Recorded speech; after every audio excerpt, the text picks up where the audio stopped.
श्रुतिशील घोष जी, सत्ता क्या गई, अब सबको दीदी में तानाशाही और अभिषेक बनर्जी में खामियां नजर आने लग गई हैं। कौन करा रहा है ये सब? विनाश जी, आपको 6 तारीख का शो याद है? मैंने आपको एक ही चीज बोला था कि आप टीएमसी को लेकर क्यों डिस्कशन कर रहे हो, वो इररिलेवेंट हो चुका है पॉलिटिकली। वेस्ट बंगाल का पॉलिटिक्स है, हालांकि उसके पास दिख रहे हैं 80 एमएलए है, लेकिन 15 दिन, 2 महीना, 6 महीना डाउन द लाइन टीएमसी नाम का कोई चीज नहीं रहेंगे। हाँ, यहाँ पर छोटा सा एक अपडेट आ रहा है। टीएमसी इतना जल्दी नहीं मिटेंगे, लेकिन वो टीएमसी, ममता बनर्जी वाली टीएमसी, अभिषेक बनर्जी वाला टीएमसी नहीं रहेंगे।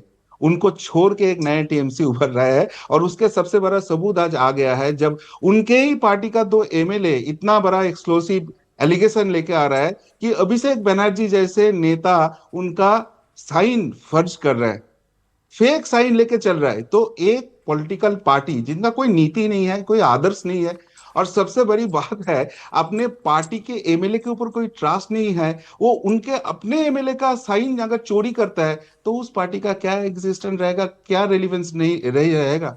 और नॉट ओनली दैट, आप काल शाम का मीटिंग देख लीजिए। जो मीटिंग खुद ममता बनर्जी कुछ हफ्ते पहले बुलाए थे, उस मीटिंग में 1/4 भी एमएलए नहीं आते हैं। और जो 17 एमएलए आए थे, हमारे पास ये न्यूज आ रहा है, उसमें से 3-4 ऐसे एमएलए हैं जो एक्चुअली ये विद्रोह का लीडरशिप में है। बेसिकली वो वहां पर देखने आए थे कि ममता बनर्जी क्या काम मतलब कर रहे दीदी हैं। के पास ना मतलब कुर्सी ममता छोड़ी बनर्जी है के बीजेपी ने, ना ही एमएलए छोड़ेगी अब।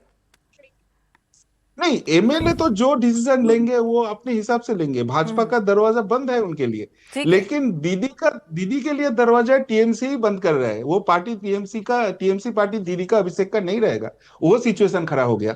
ठीक है। आरपी सिंह साहब, भाई सत्ता से बेदखल कर दिया, घर से बाहर निकलते हैं तो अंडे डंडे पड़ रहे हैं। आप लोग कह रहे हैं कि हम लेंगे नहीं किसी को भी, अब आपके लिए एंट्री क्लोज हो गई है, लेकिन उनके घर में फूट कौन डलवा रहा है? वो कह रहे हैं कि कुछ विरोधी हैं, चाहते नहीं है टीएमसी एकजुट होकर साथ खड़ी रहे। अभी आपने डर लगता है संदीपन आपको? शाह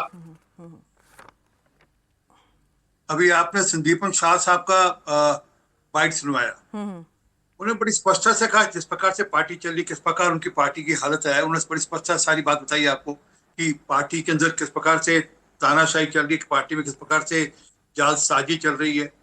मतलब ऐसा तो कभी नहीं हुआ ना कि किसी व्यक्ति के सिग्नेचर फॉर्ज कर कर कोई व्यक्ति डाल दे।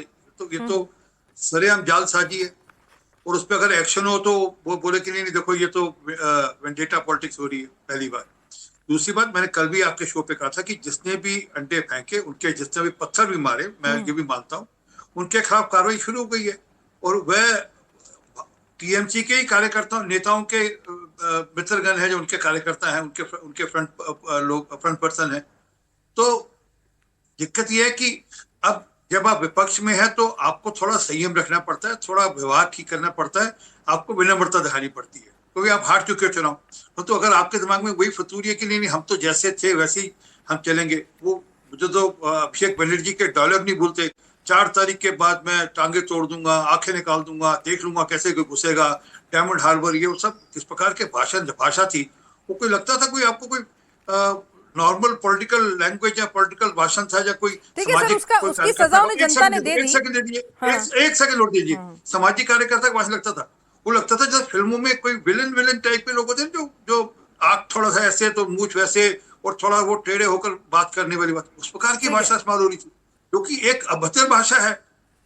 वो शोभनीय, वो शोभा नहीं देती किसी भी राजनीतिक या सामाजिक व्यक्ति को भाषा इस्तेमाल करने के लिए। ठीक है, हमारे पास स्वयं प्रकाश पुरोहित जी भी आ गए हैं, टीएमसी के प्रवक्ता हैं। स्वयं प्रकाश पुरोहित जी, क्या चल रहा है भाई? गिने चुने तो विधायक रह गए हैं, 2 को आप फिर निष्कासित कर देंगे। मतलब भाई हारे हैं तो हार की गलती, पार्टी की खामियां तो विधायक बताएगा ही ना। तानाशाही जब जीत होती है, सत्ता होती है, तब चल जाती है नेताओं की। जब सत्ता चली जाती है तो फिर बर्दाश्त नहीं होती है विधायकों से, नेताओं से, प्रवक्ताओं से। ऐसे कैसे बचेगी पार्टी भाई? जिनको बर्दाश्त नहीं होती है तो दरवाजा खुला रखा हुआ है दीदी ने।